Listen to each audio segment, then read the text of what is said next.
I've taught spiral dynamics both on campus and in the Sangha for many years for several reasons.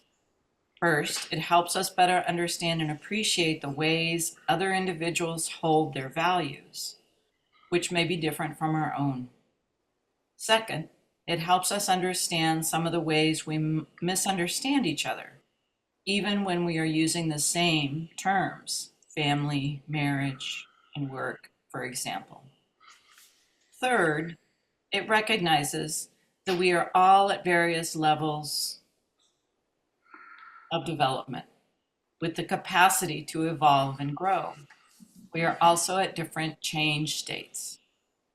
So understanding Graves' model of human development and the model of change states can vastly improve our relationships, expanding our generosity, patience, compassion, and skills in meeting each other. It is also helpful for perceiving our individual spiritual development. And where is a change state? The change state model is up there above. That's what the diagram is there. And when we talk about the alpha stage and that other drawing, this one. Okay. The graphic, yeah. Yeah. Change states. Okay. You're probably next, Kim.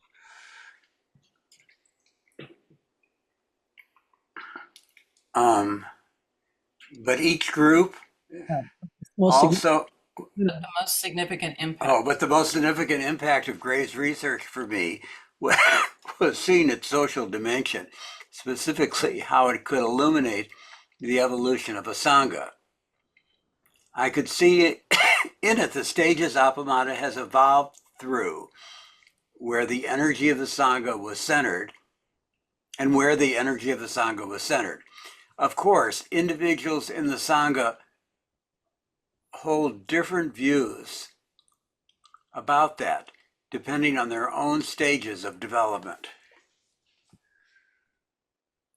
But each group also has a distinct level of development of its own. This is what has captivated me in observing our Sangha evolve over these 30 years. The spiral dynamics model has helped me recognize more clearly what stage of development the Sangha is in and when we are in a particular change state. This helps us clarify what support is needed and how to plan for the next evolutionary shift.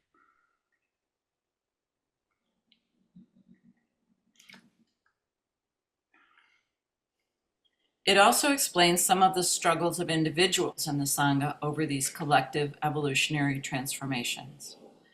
For some in the Sangha, change is creative, exciting, energizing. For others, it may be distressing, terrifying, or even destructive. I teach Graves' model so that together we can be less afraid or reactive in the face of developmental change, more aware of how and why it happens, and wise in how we manage it. Disruptions in our journey together are inevitable. It's up to us to decide whether they are growth-producing and in accord with the Dharma or devastating. It helps to have a map.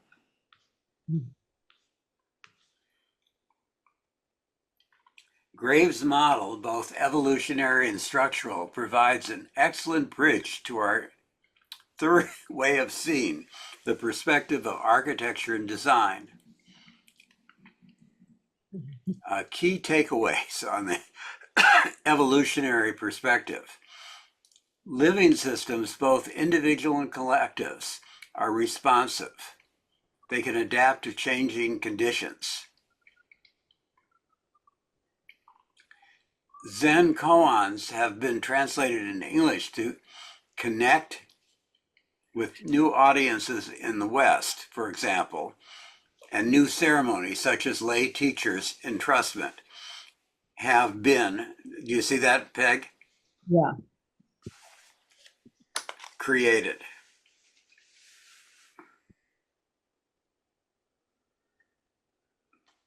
When those adaptations become permanent, they are considered evolutionary. In turn, they become established as the new normal and are handed down in successive generations. Women Zen teachers are now routinely authorized through Dharma transmission, even by other women teachers.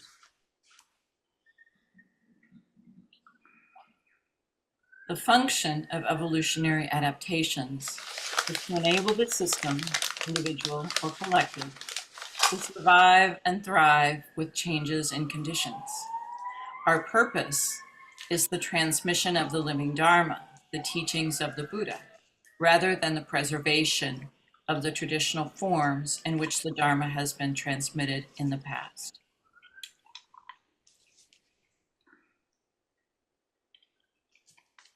Evolutionary change has been an integral part of Zen history and traditions all the way back to the Buddha's time. Adaptation and improvisation have brought us these precious teachings right down to the present day. Complex systems and evolutionary perspectives are ways of seeing and describing what exists.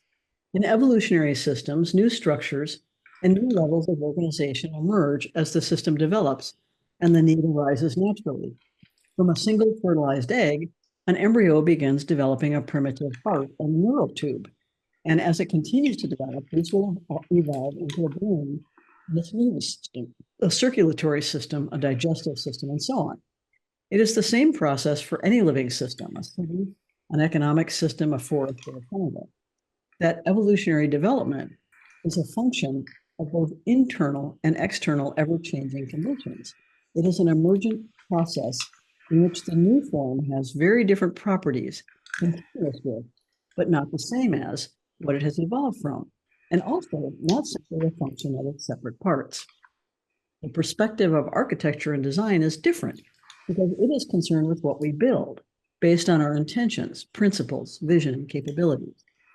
Without the understanding and the wisdom that comes from the first two perspectives of systems and evolution, however, whatever we are trying to build will be on shaky ground, poorly constructed, and even dangerous to inhabit. So you want to go back and get the poem on the movement? You want to read that, Ken? The movement. I hear the sound of water. It attracts me. I see the clamoring river, and I sit, closing my eyes, listening to its teaching. When I open my eyes, others are sitting, listening to the movement of water, forming community without boundaries. The river moves past us. I look into the future course of its stream. I see the movement and the people at its banks, getting up, transforming into a civil movement to make this world a better place. Okay. Starlit Swan. Yeah. We jumped over N. So let's go back then to 346. And this is actually where we left off last time.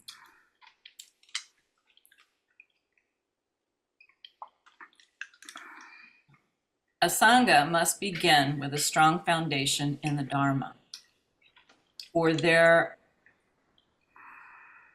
From there, it must be structurally sound and suited to its purpose and uses. To survive and thrive, it needs to fit into its environment while resolving many dilemmas of its living inhabitants.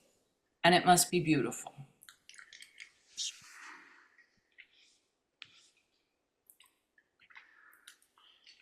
Architecture and design. When the evolutionary development is a process that is intentionally and thoughtfully designed, I call it an emergent architecture. A highway system is a kind of architecture that must be planned as it is emerging.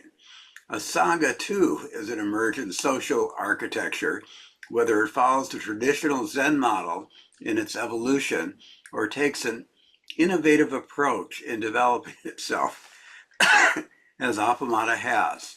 It's not random, nor is it a process based on whim or ego.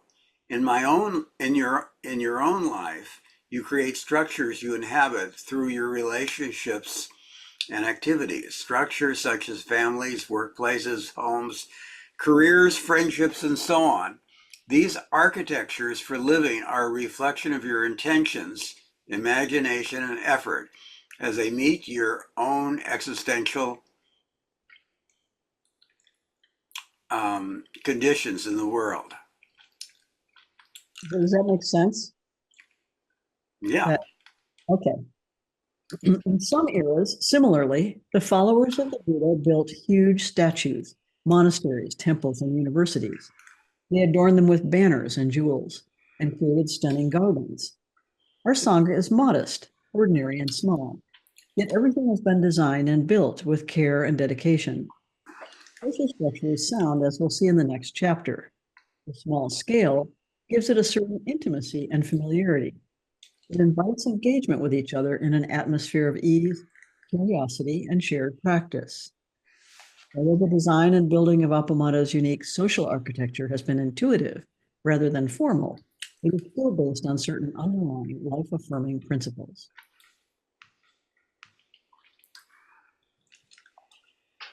Where did those architectural principles come from?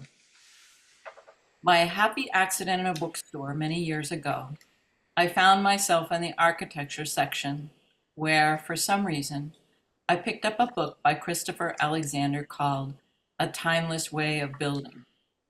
It was a curious volume with an old-fashioned cover. I opened the first page to read this. The timeless way. A building or a town will only be alive to the extent that it is governed by the timeless way. It is a process which brings order out of nothing but ourselves.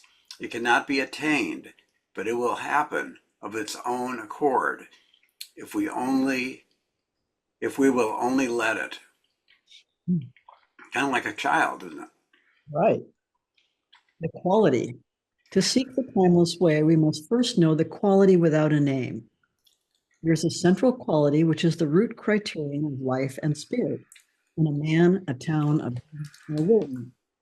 This quality is objective and precise. The search that we make for this quality in our own lives is the central search of any person and the crux of any individual person's story. It is a search for those moments and situations when we are most alive. In order to define the quality in buildings and in towns, we must begin by understanding that every place is given its character by certain patterns of events that keep on happening there.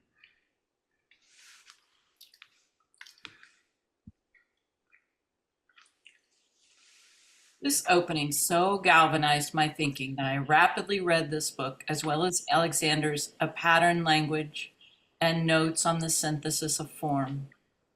Although Alexander was writing about houses, neighborhoods, and cities, I could immediately grasp how his principles apply in social groups, organizations, and societies.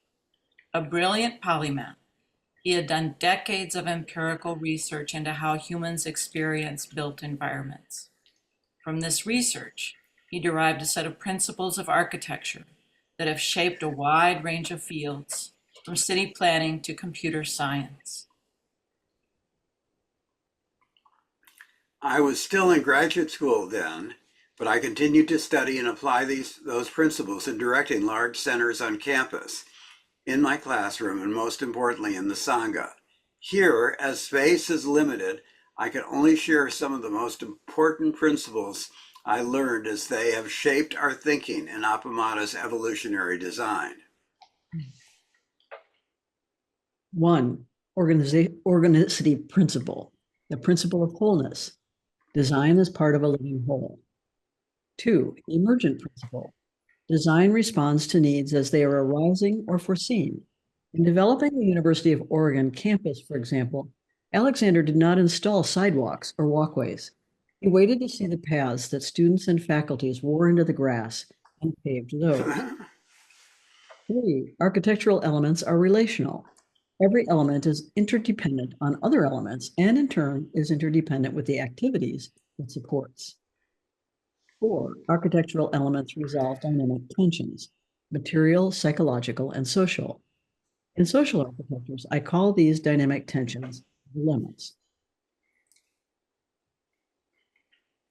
A zendo is not a basketball court, a coffee shop, or an office.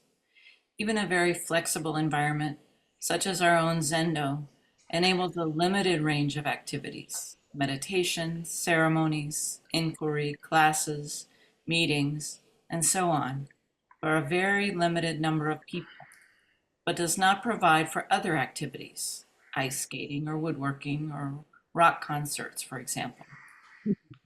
Activities, and even the psychological and emotional states of those who enter the space, as well as their interactions with each other, are framed and shaped by the placement of the door, the cushions, the altar, the windows with their rice paper shades, the lighting. We want to go back and get this quote from Mm. Alexander. I wonder if there was a very distinct change in architecture where the person who lived in the building became very important, and that if he was responsible for some of that. I don't know.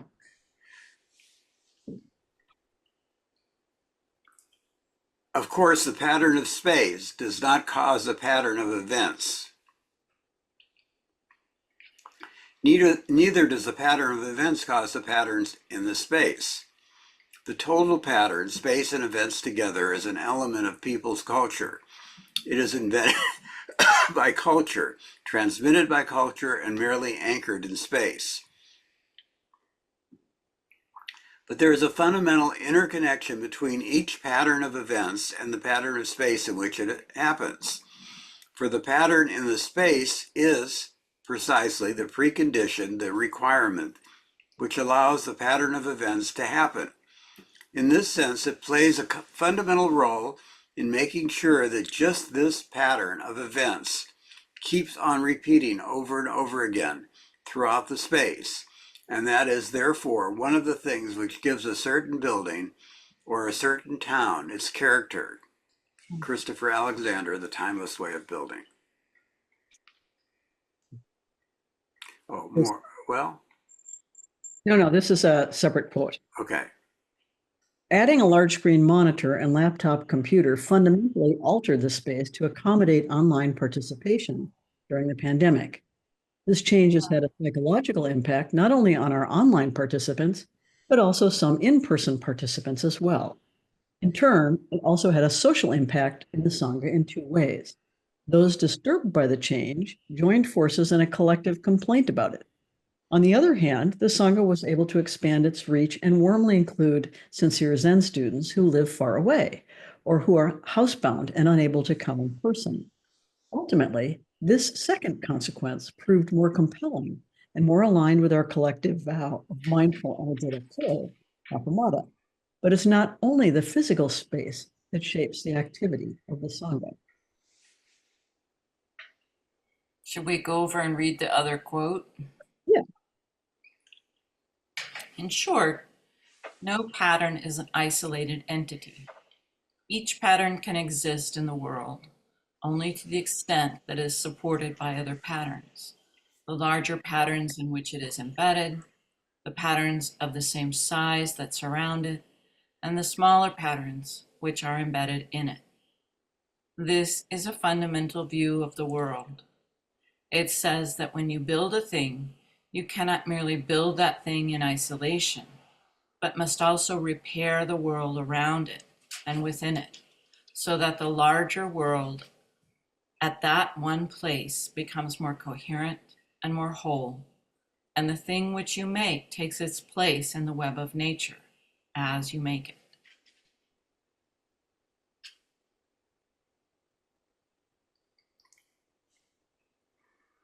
It's a beautiful picture. I love that. Yeah.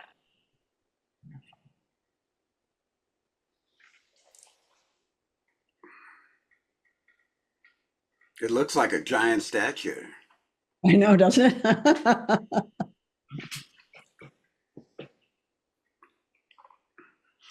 We had a gas guy come the other day and he wanted to get in there, but he didn't want to touch the Buddha. And luckily I was there, so I lifted the Buddha off. But He thought something would happen to him. Good. Architecture as the resolution of dynamic tensions. Alexander wrote that each element of architecture, doors, windows, entryways, walls, roof lines, and so on, exists as a resolution of dynamic tensions, which may be physical, psychological, or social. A door provides an opening that allows us to move between inside and outside of the fixed walls, for example. When inside, we need to be able to go outside, and when outside, to come inside.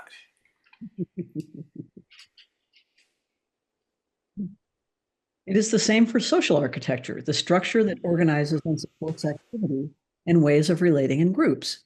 It's very important that the social architecture reflect the values of the Sangha. In particular, our commitment to mindful, energetic care, what Stephen Batchelor calls a cherishing of not merely for individuals, but for the Sangha as a whole and for the larger community of which it is a part.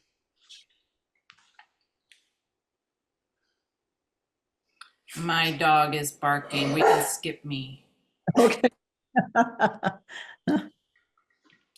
As I mentioned above, those dynamic tensions, material, psychological, and social, in a social architecture, I call dilemmas.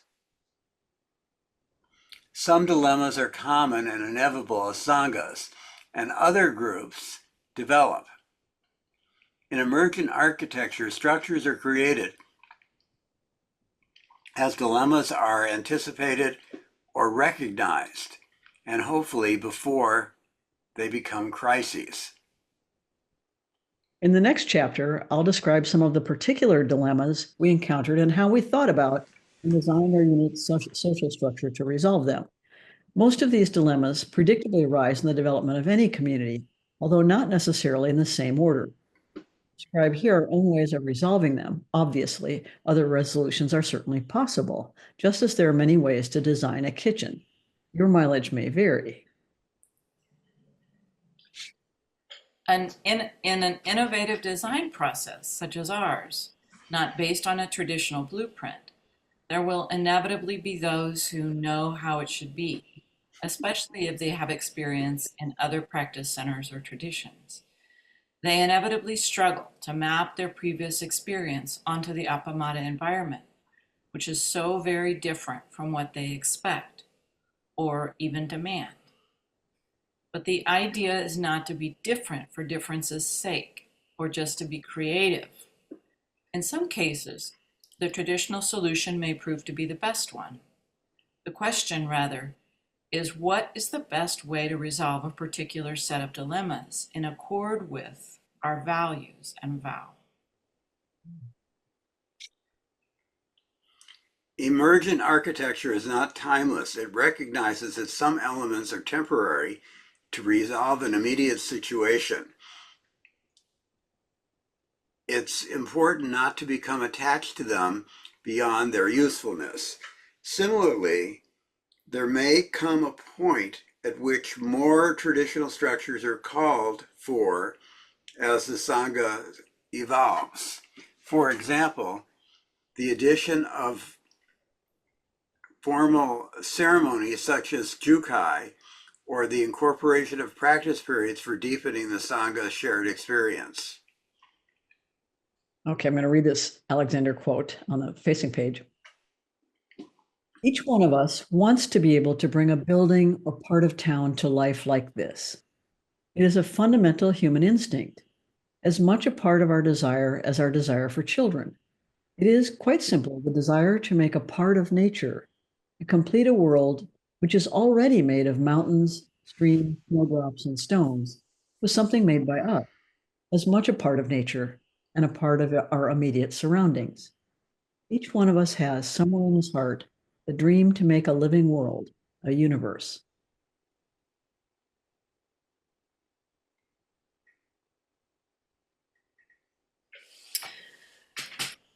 A healthy Sangha continues to reflect on its social architecture so that it can balance successfully continuity, innovation, and connection. Furthermore, architecture is relational. Here, in The Timeless Way of Building, Christopher Alexander is talking about the seemingly solid structural elements of architecture in the material world. Further, it is very puzzling to realize that the elements, which seem like elementary building blocks, keep varying and are different every time that they occur. For among the endless repetition of elements, we see almost endless variation. Each church has a slightly different nave. The aisles are different. The west door is different. And in the nave, the various bays are usually different. The individual columns are different. Each vault has slightly different ribs. Each window has a slightly different tracery and different glass. Am I saying that right, tracery? Yeah. Uh-huh. Okay. If the elements are different every time that they occur, evidently then, it cannot be the elements themselves which are repeating in a building or a town. These so-called elements cannot be the ultimate atomic constituents of space. Since every church is different, the so-called element we call church is not constant at all. Giving it a name only deepens the puzzle. If every church is different, what is it that remains the same from church to church that we call church?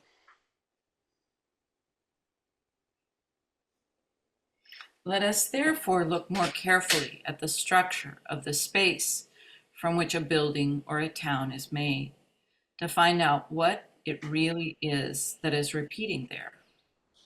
We may notice first that over and above the elements, there are relationships between the elements, which keep repeating too, just as the elements themselves repeat.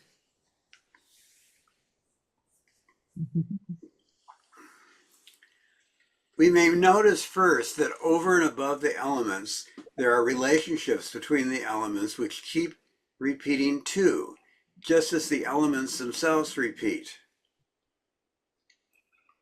Beyond its elements, each building is defined by certain patterns of relationships among the elements.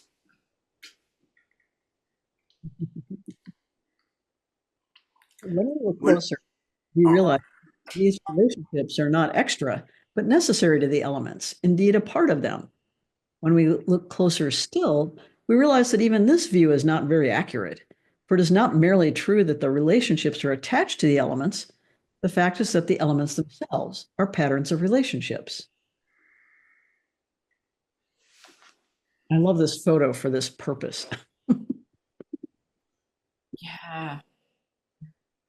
The elements themselves are patterns of relationships. Well, I really love reading this because right in front of me I have this this piece of paper. It's an envelope that someone sent me with a wonderful gift in it, and I'm going to make it into a collage for them. And it's exactly as I read, it's exactly what I'm going to do in terms of breaking it up and reassembling it. And so it's really fun to have that right in front of me as I'm reading. Yeah. Hmm.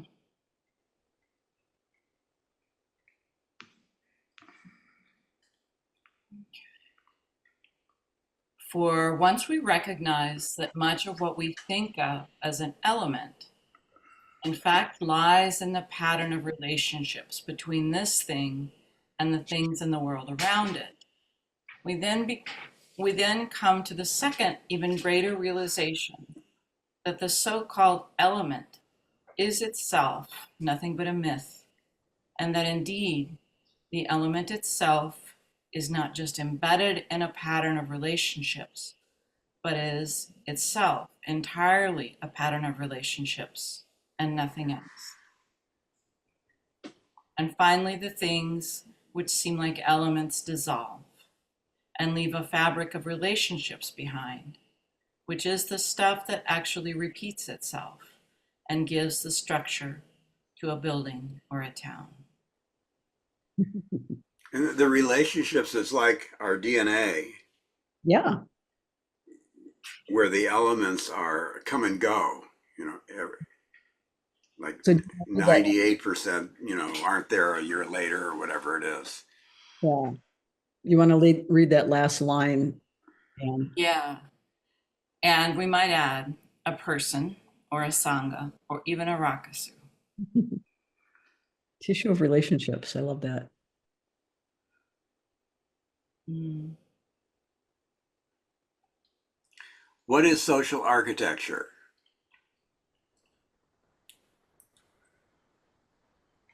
Social architecture is a type of structure, a scaffold, that gives shape and meaning and purpose for relationships and enables a group to function. Think of a school with its students, teachers, administrators, staff, building, and facilities. It's not just a random assortment of people. Within the social architecture called school, they each have their roles, tasks, and responsibilities in relation with one another.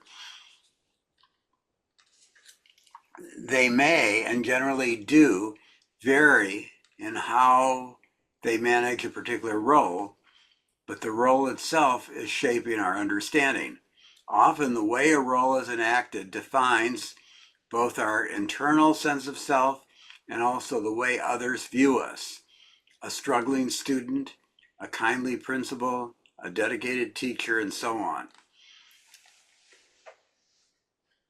Mhm. A committee is a social architecture, and so is a sports team, an office, a social club, a family, a city, and of course, a sangha. The fundamental questions are the same. How well does this particular architecture serve its purpose? What values does it reflect? What is it blind to? In what ways does it support or hinder the kinds of activities and relationships we hope to foster? In what ways does it empower and liberate people? How does it help us address change, upset, or crises together? How does it support learning its roles in culture? How does it sustain itself into the future?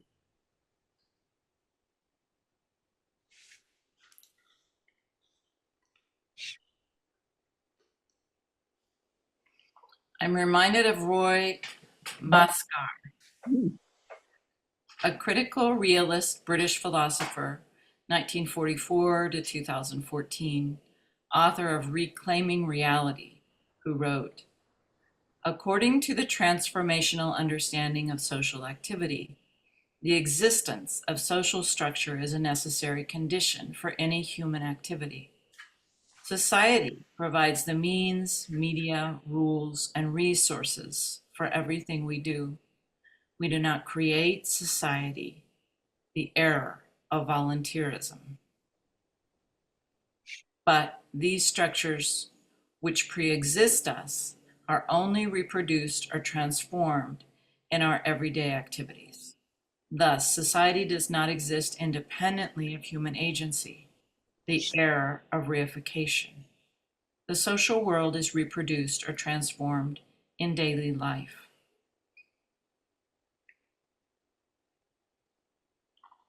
On this transformational and relational conception,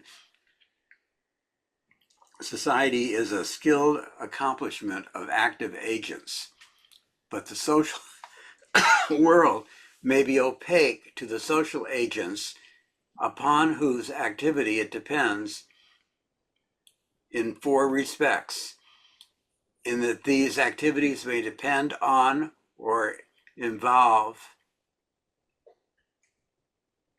a unacknowledged conditions, B, unintended consequences, C, the exercise of tested skills, and or D, unconscious motivation. Boscar's style is very academic, so I want to connect what he's saying here to our actual experience because it's important. What this says is that the practice of Zen and its concepts and forms, the social structures of the Sangha, are already established when we first join them. We don't create them.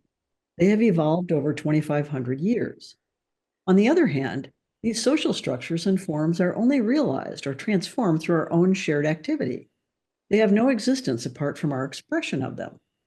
The social world is reproduced or transformed in daily life, in our practices, in our ways of coming together, in our unique expression of the Dharma in the world. What this also means is that our particular society, our Sangha, is a skilled accomplishment of active agents, Sangha members, teachers, even the families of Sangha members and colleagues in their workplaces. But, and it's a big but, we may not see our social world, our Sangha, clearly because our activities might involve, as Bhaskar puts it, 1. Unacknowledged conditions, unconscious biases, or unknown facts of the situation. We never actually have the whole picture. 2. Unintended consequences, which I am sure we have all experienced at some times. 3. The exercise of tacit skills, that is, a need for skills that are not obvious in the situation. And 4. Unconscious motivation, which we call conditioning in Zen. Habits of mind, assumptions, beliefs, preferences, judgments we seldom recognize that are limiting our view, our behavior, and our relationships. let's go back and get this Thich Nhat Hanh quote maybe. A Sangha is a community of friends practicing the Dharma together in order to bring about and maintain awareness. The essence of a Sangha is awareness, understanding, acceptance, harmony, and love. When you do not see these in a community, it is not a true Sangha, and you should have the courage to say so. But when you find these elements are present in a community, you know that you have the happiness and fortune of being in a real Sangha. A true Sangha is a community that practices the teaching of liberation and becomes free. A true Sangha practices the teaching of understanding and becomes more understanding. A true Sangha practices compassion and becomes more compassionate. Climbing the hill of the 21st century can be very joyful if we climb as a Sangha. If we support each other, we become much stronger, and we can more easily resist the temptation of despair. Thich Nhat Hanh, Friends on the Path. So true. The goal in Bhaskar's terms is this. From the critical realist perspective, social emancipation depends on the transformation of structures, not the amelioration of states of affairs. Indeed, in present and foreseeable circumstances, the transformation of structures may be a practically necessary condition for more humane states of affairs. But this transformation does not involve a magic transportation into a realm free of determination, as imagined by both utopian and so-called scientific social theorists. Rather, it consists in the move or transition from unneeded, unwanted, and oppressive to needed, wanted, and empowering sources of determination.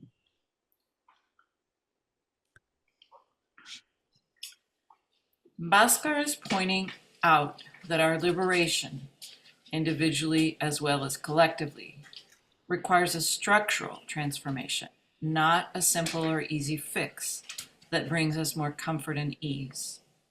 In fact, the transformation of structures may be a practically necessary condition for more humane states of affairs. Let me explain what this means for us. Religious institutions, even Zen, can become over time rigid, closed, dogmatic, and divorced from the heart and spirit of the original teachings. A common misguided reaction to such institutional structures, unneeded, unwanted, and oppressive, is a complete rejection and radical re-envisioning of faith in utterly democratic, even anarchic terms, total freedom.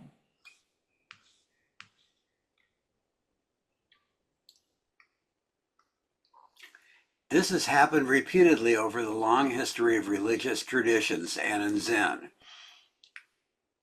For example, in contemporary Zen, it is exemplified by Tony Packer, who did away with all forms and structure. People came and went without any schedule and practiced as they wished, sitting in the TV room, in a recliner, anywhere around the house. Naturally, this makes for an anything goes practice. I can't speak for its consequences, but it strikes me that it is quite individualist in its approach, rather than relational or Sangha building. That's what Bhaskar meant when he wrote that the solution to oppressive systems is not a magic transportation into a realm free of determination, freedom from any social structure. That is not truly liberating, Bhaskar warns. Instead, it simply provides a space for people to exercise their self-oriented preferences and their conditioning, not the realization of their Buddha nature. It creates chaos, not liberation. So what is needed? We believed and still believe that what we need, as Bhaskar suggests, are social structures, organizations, forms, and practices that are genuinely liberating, not just individually, but collectively. True freedom is not unbounded individual choice, but structure that supports mutual care. Was that section clear? Is it too confounding? Boy, it's hard for me. I mean, yeah, I mean, like you said, this is very academic. It's very dense. Yeah, Alexander's stuff is very dense too, to me. yeah, So I very appreciate when you say, when you have a section of the two of the theorists, and then you say, okay, here's what that means in terms of this particular context. right. So sometimes people will who are uh, unhappy with the formalism of traditional Zen, let's say, will want to just meet as a sort of a democratic sitting group and have no structure. And so this is sort of trying to explain why it is that there's a distinction between structures which are oppressive and unwanted and even unneeded, and those which are actually supportive of what we're trying to do and what we're trying to accomplish. Um, so that's the thing that was important to me, because we're not following a traditional model, but we're also not anarchists, you know? Hmm. But there's also, of course, the way we feel and understand the structure. For example, bowing. Right. It it could be mechanical. It could be, or it could be, something in our body and heart and mind. So And at times it's each of those things for the same person, right? Um, yeah, And then you've got, what is it for the people that are watching you bow? right, right. They're watching the structure of a form being unfolded by someone. Um, yeah, it has an impact on them, like Flint watching Blanche bow, right? Right. Yeah, I think I should read Cassie. yeah, yeah. It's gonna go to 2 pages, but that's okay. You can start it, and then when Okay. you get to the end of that first paragraph, someone else can pick it up. Kim Yeah. can pick. Cassie. I stumbled in. It was March the 15th at 8 p.m., spring. I was there to photograph a wedding, to be a witness, not change my life. Yet the path I was on was revealing a new direction, a turning toward instead of a turning away. As I look back on it now, it was just giving my direction a new name. The space held something that felt like the core of being. and nothing else. What was spoken went directly to the heart of our universal human condition. The words the tenants expressed had no hooks attached. They met what we all can share in each moment. They were not seeking ways to manipulate or judge. You weren't required to be penitent. You were asked to be present. I didn't come in seeking, but I felt found.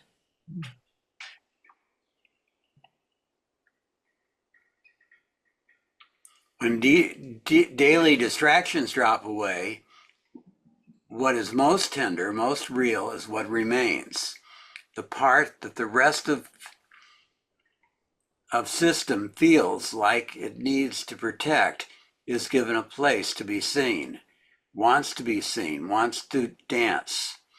We get close and offer space, like stepping together and apart in a waltz, respecting that the feet and movement of one another, respecting I don't know that she wants two thes, Right. I'll take that out. respecting the feet and movement of one another, walking slowly beside each other, sitting still while feeling a Dharma wheel turn. There is something below words, something that isn't spoken, but is felt sitting quietly beside another. I brought my past with me. It colored my perceptions and formed my expectations. If I let it lead, it creates a barrier to what I am currently experiencing. Barriers are required to be caught in a self-centered dream. The idea that always offers suffering has almost a constant invitation for me to own for myself, to view myself away from, apart from others. Playing with my friends, practicing in this Sangha continually offers me, us, the freedom to embody that we are part of a whole, the whole of this experience. Separation is what is only an idea. That can also feel scary. So there is lots of support and plenty of time. There is not an agenda. Showing up is the deal.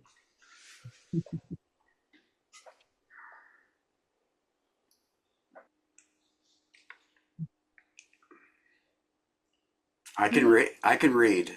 Okay. I experienced something different on Sunday. I'm still reeling from it. We were not individuals in the Zendo and online, but rather musicians playing a symphony.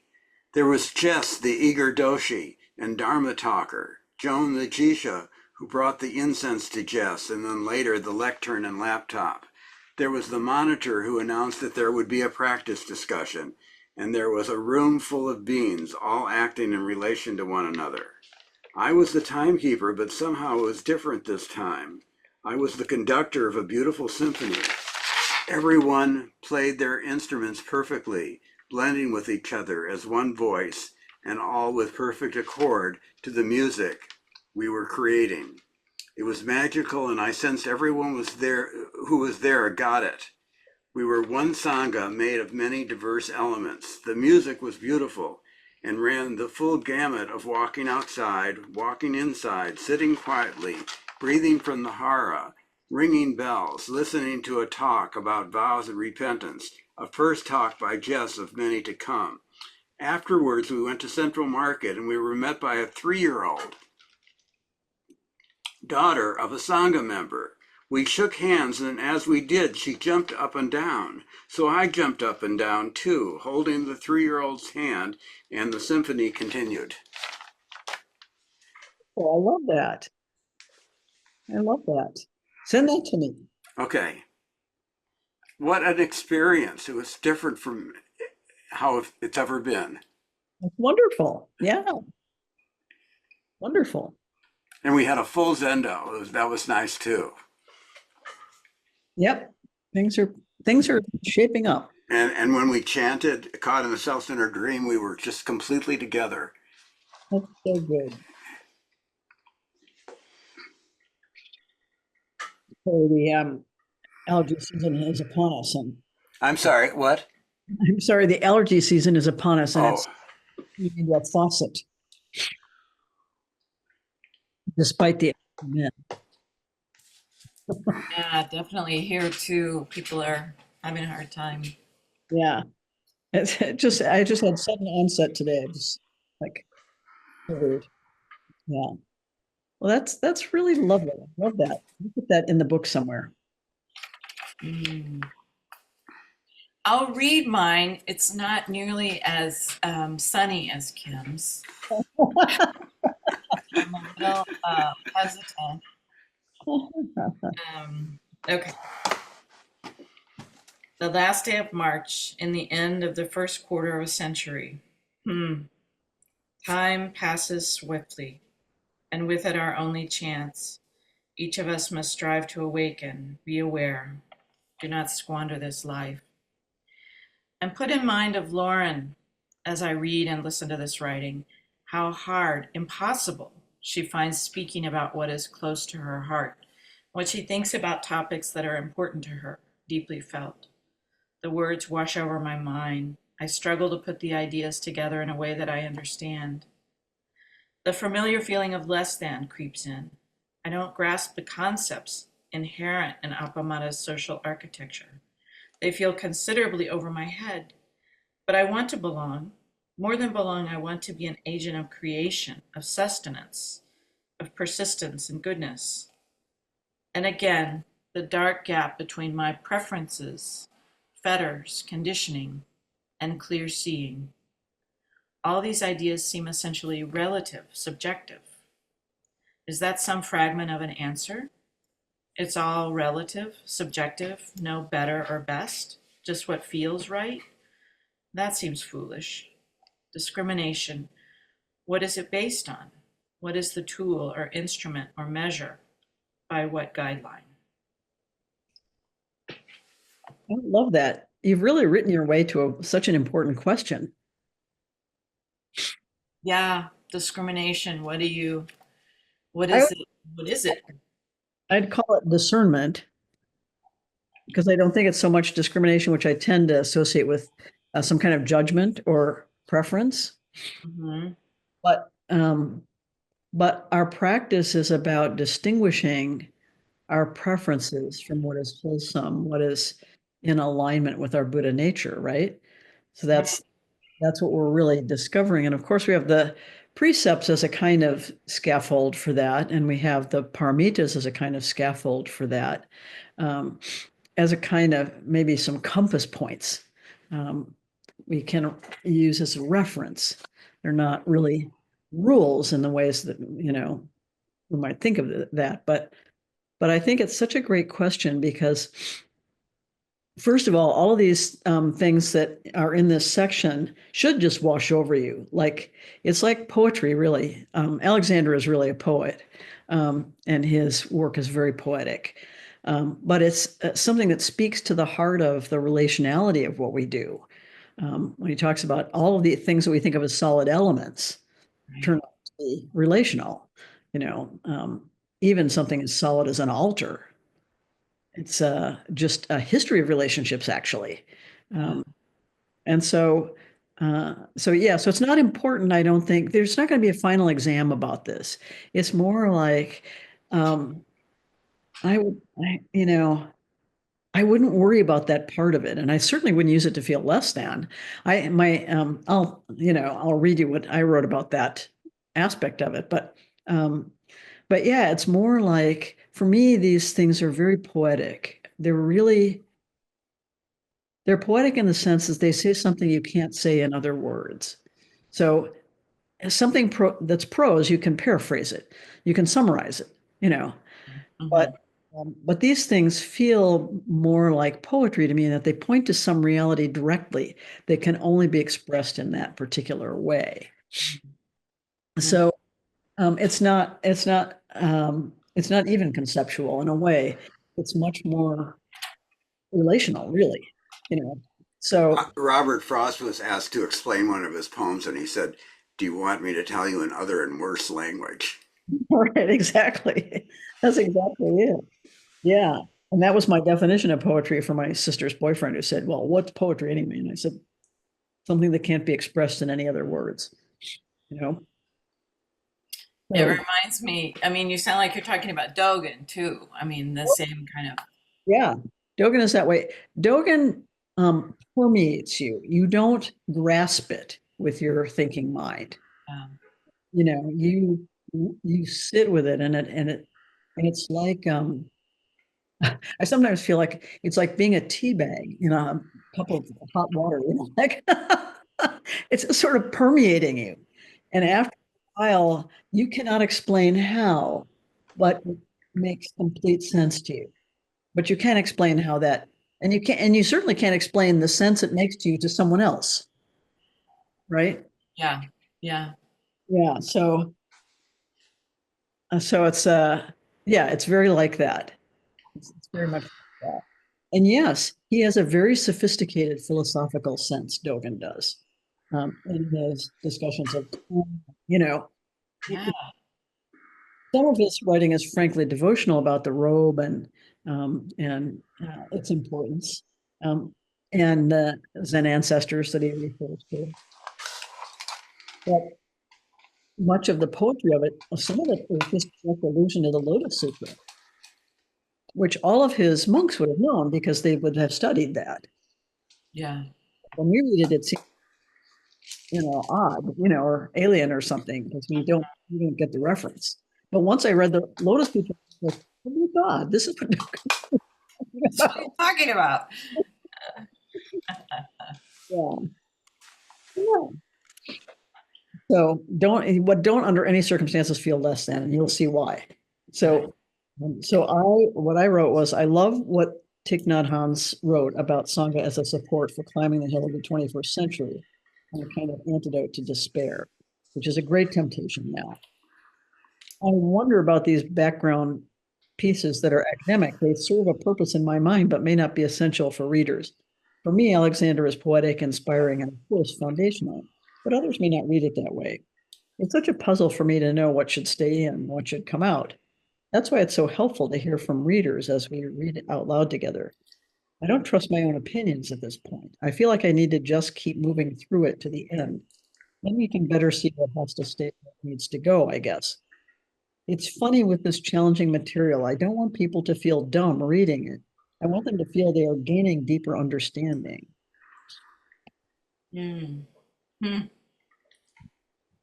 So that's what I was thinking. Yeah. That seems like an important thought. Is how does the reader feel reading this? Yeah. Do they feel stretched? And they may feel even the way you feel with Dogen, like I don't understand this right now, but maybe I'll come back to it later and I'll get it. Right. But is it worthwhile for people to entertain that idea? That, yeah, maybe I won't get it this time around, but I do want to come back with something there that I can sense. Yeah. Or no, you know, I'm really not the judge of that because it's all in my own head, right? So yeah. So, well, but I do think that, the board has budgeted some editing funds.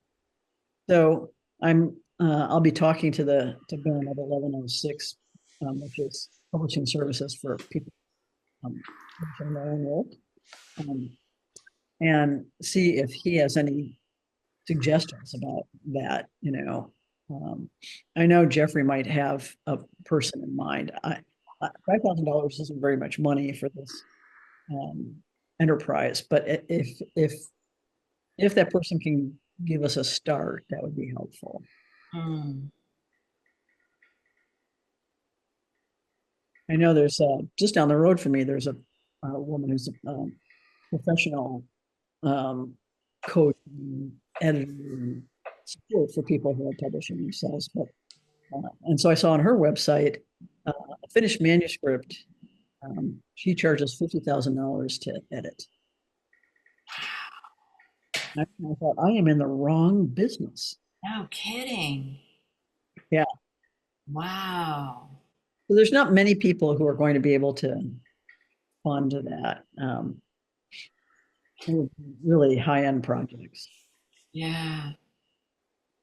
But it's a lot of work. Editing is a lot of work. Yeah, and there's a lot to learn. Yeah, I mean, you really have to have some level of understanding of the material. that's right. Yeah, yeah, exactly. And so, and in some ways, you have to make some relationship with it. So, yeah, yeah, I think that's really something. So, Yeah. yeah, so we'll see. I mean, it's Hmm. hard. I think it's hard for people to know, of course, people are not going to say, take all this out, but an editor would take all this out, like,